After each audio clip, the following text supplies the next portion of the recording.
Hi guys, my name's Intro Puppet and I serve no other useful purpose apart from this intro segment, and this is Narrator Puppet. Myself, narrator, and the rest of the crew are here to show you about the Civil War. We hope you enjoy the show. In a presidential race that was a thoroughly divided Democratic Party, President Abraham Lincoln has beat out Stephen Douglas, and here is a glimpse of his inauguration speech. Fellow citizens of the United States, in compliance with a custom as old as the government itself, I appear before you to address you briefly, and to take in your presence the oath prescribed by the Constitution of the United States to be taken by the President before he enters the execution of this office. Alright, let's pause for a second here. I could give you the entire speech, but in this creator's research, he saw that the entire speech is somewhere around 2 minutes long. And we have a lot more to cover, so I figured we could just move on now. Hey Mom, I just got the paper. Oh great, what's the news? And also, does it say who won the election? Oh, I'm sure that Stephen Douglas guy won. Well, sit down and we'll have a look. Mom? Lincoln won. Son, grab the rifle. We're going to protest.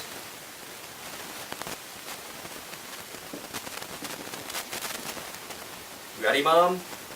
Let's go.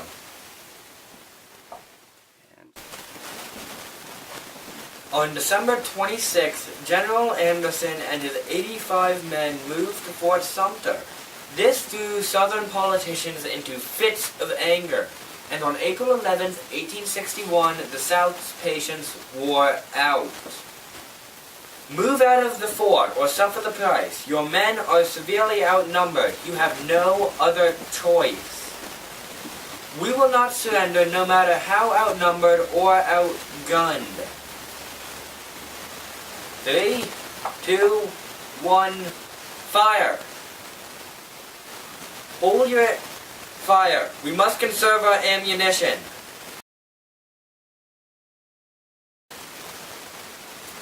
Okay, you can shoot them now. The battle continued on all day and into the evening, more sporadically as it neared dusk. Alright, we surrender. The terms of surrender are as follows. You and your men may leave unharmed as soon as you perform a 100-gun salute.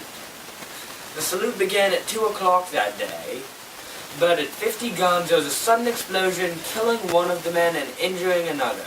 This was the Battle of Fort Sumter, and now we move on to one of the bloodiest days in American history. That didn't go great, right?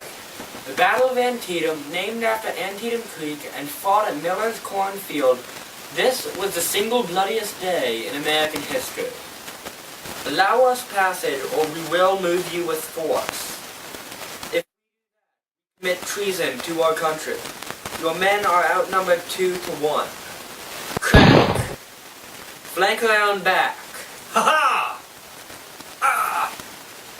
Retreat! Retreat!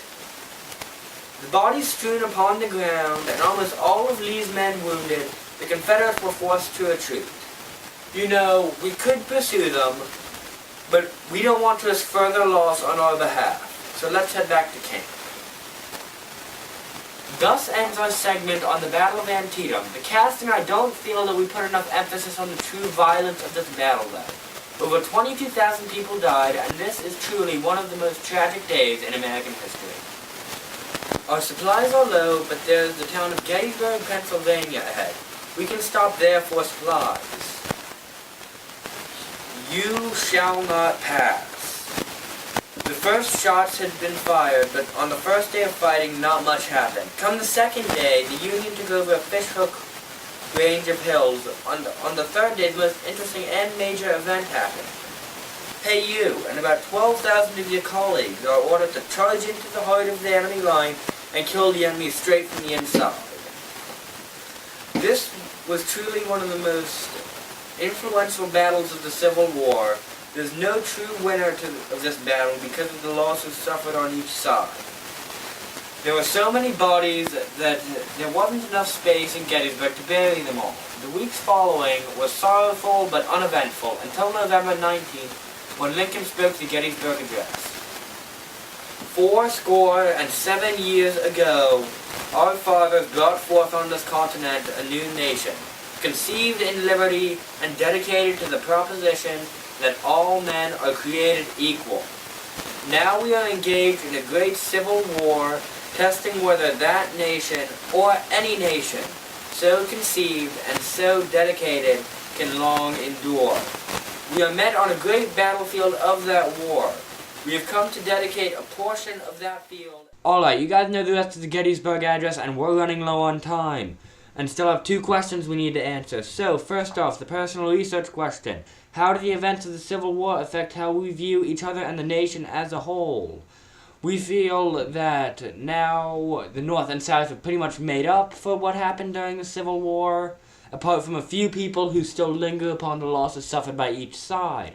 Next up, the driving question. I'm sure you all know that, but if you don't, look a little bit to your left and you'll find it.